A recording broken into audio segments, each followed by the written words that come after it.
In the realm of politics, alliances and rivalries shape the landscape. But what happens when two strong personalities from different nations collide? Today, we delve into the hypothetical relationship between former US President Donald Trump and Canadian Conservative leader Pierre Poilievre if they were both to win their respective upcoming elections. Historically, relations between the United States and Canada have been characterized by a strong bilateral partnership rooted in shared values, geographic proximity, and extensive economic ties. The two nations have cooperated closely on various fronts, including trade, defense, and diplomacy. For example, Canadians and Americans fought side by side in World War II. This deepens the bond between the two countries, forged not just in victory, but in the crucible of shared sacrifice.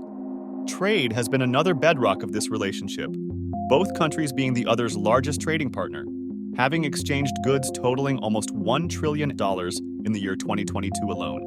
During the Obama-Trudeau era, we saw a chummy and friendly relationship. They shared similar political views and goals. However, due to the difference in their terms in office, their time to collaborate was limited. Trudeau, like Obama, was criticized for his lack of experience, his socialist policies, and his decisions regarding refugees and the military. Others disagreed with his policies on issues such as healthcare and the environment. Although this relationship appeared to be solid, both leaders faced increasing criticism at home for failing, as expected, on delivering their utopian promises.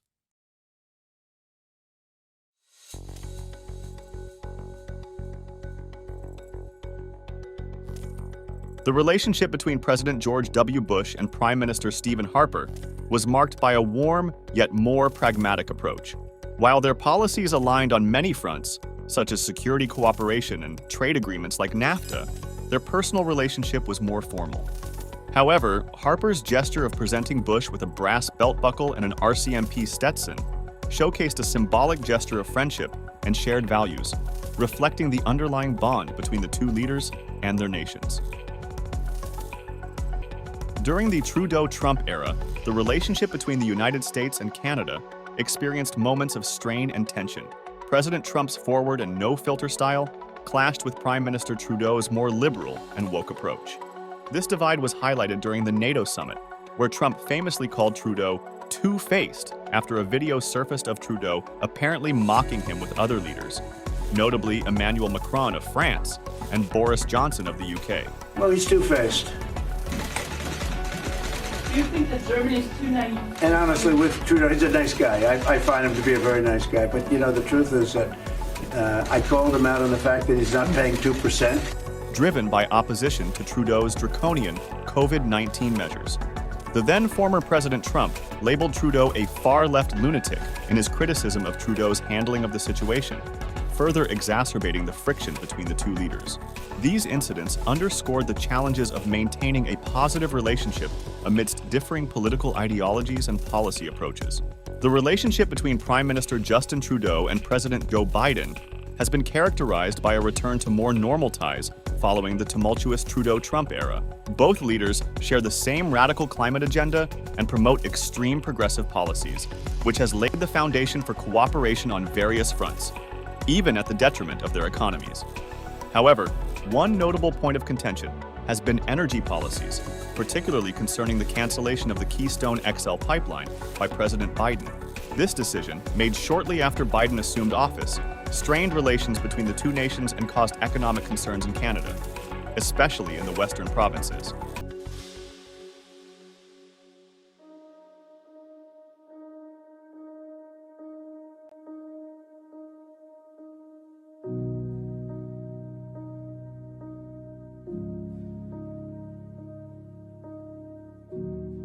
One area ripe for expansion would be the development and export of Canadian energy resources to the US, with both leaders sharing a commitment to bolstering domestic energy production and reducing reliance on foreign imports. The stage would be set for a flourishing energy partnership. Canada's vast reserves of oil, natural gas, and renewable energy sources could become integral to meeting America's energy needs, fostering mutual prosperity and energy security on both sides of the border. Moreover, the alignment of Poilievre and Trump's populist and nationalist tendencies could pave the way for a renewed focus on strengthening North American manufacturing and supply chains. By fostering an environment conducive to trade and investment, the two leaders could stimulate job creation, drive innovation, and bolster economic resilience in the region. In this optimistic vision, the Poilievre-Trump relationship serves as a catalyst for enhanced cooperation and mutual benefit, positioning Canada and the U.S. as dynamic partners in a rapidly evolving global economy. With shared interests driving collaboration across various sectors, the potential for prosperity knows no bounds, ushering in a new era of prosperity and opportunity for both nations. As for the potential personal relationship between Pierre Poilievre and Donald Trump, it's crucial to acknowledge the stark differences from the dynamic between Trudeau and Trump. While Trudeau and Trump's interactions were marked by public spats and occasional friction, Canada does not treat us right in terms of the farming and the crossing the borders. Canada has been very tough on this country when it comes to timber, lumber, and other things. Very bad deal with Canada. It's called NAFTA. a Poilievre-Trump relationship could be characterized by a more congenial rapport rooted in shared conservative values and a mutual understanding of global challenges. Both Poilievre and Trump are known for their assertive and unapologetic personalities, traits that could foster a sense of camaraderie between them. Their shared conservative principles, including a commitment to free market economics, national sovereignty, and robust defense policies, could serve as a solid foundation for cooperation and collaboration. Furthermore, Poilievre's sharp intellect and deep understanding of geopolitical issues could complement Trump's leadership style, creating a partnership built on mutual respect and admiration. Their shared recognition of global threats, such as China's meddling in Canadian and U.S. elections, could lead to coordinated efforts to address these challenges and safeguard democratic institutions. In contrast to Trudeau's perceived shortcomings and Canada's diminished stature on the world stage, Poilievre's leadership could herald a new era of strength and confidence for Canada. His ability to engage with world leaders and navigate complex diplomatic terrain could help reset Canada's image as a respected and influential player on the global stage. By projecting strength, resolve, and a willingness to tackle pressing international issues head-on, Poilievre could position Canada as a beacon of stability and leadership in an increasingly uncertain world. His unique ability to connect with diverse stakeholders and forge consensus could enable Canada to reclaim its standing as a trusted mediator and problem solver, earning the respect of nations around the globe. In summary, a personal relationship between Poilievre and Trump would likely be characterized by mutual respect, shared values, and a commitment to advancing the interests of both nations. With Poilievre at the helm, Canada has the potential to regain its rightful place as a formidable force in global affairs, ushering in a new era of prosperity and influence on the world stage.